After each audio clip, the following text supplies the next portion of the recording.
Hayadda Somcare Germany oo ka mid noqotay hayadaha ku guuleystay fulinta mashaariicda ay bixiso hayadda Horumarinta iyo wada shaqaynta Gobolka Baden-Württemberg ee dalka Jarmalka ee marka magaceeda la soo gaabiyo loo yaqaano SES. Wafdi uu hogaaminayo Guddoomiyaha Hayadda Somcare Germany Eng.Mohamed Abdirahman iyo Agaasimaha hayadaasi Mohamed Abdulahi farahalay ayaa ka qayb galay munaasabad ballaaran oo ka dhacday magaalada Stuttgart ee dalka Jarmalka, taas oo lagaga dhawaaqayay hayadaha ku guuleystay mashaariicda ay bixiso hayadda Gobolka Baden-Württemberg u qaabilsan horumarinta iyo wada shaqaynta. Mashruuca WASSER FÜR ALLE biyo oo la wada helo, kaas oo lagu magacaabo horeyna ay ugu guuleysatay Hayadda Somcare.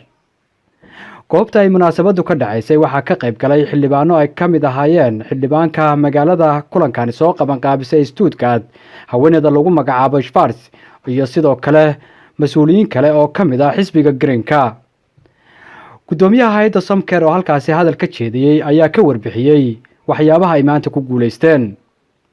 waxaan nasiib farxadno inaan maanta ku guuleysanay mashruuca WASSER FÜR ALLE oo hay'adda Stiftung Entwicklungs-Zusammenarbeit magaalada Stuttgart gobolka Baden-Württemberg ay mashruucan ay bixiso dowladda Jarmalku dhulkayaga Somali medical care waxay u tahay sharaf weyn inaan dalbano mashruucaas isla markaasna aan ku guuleysano.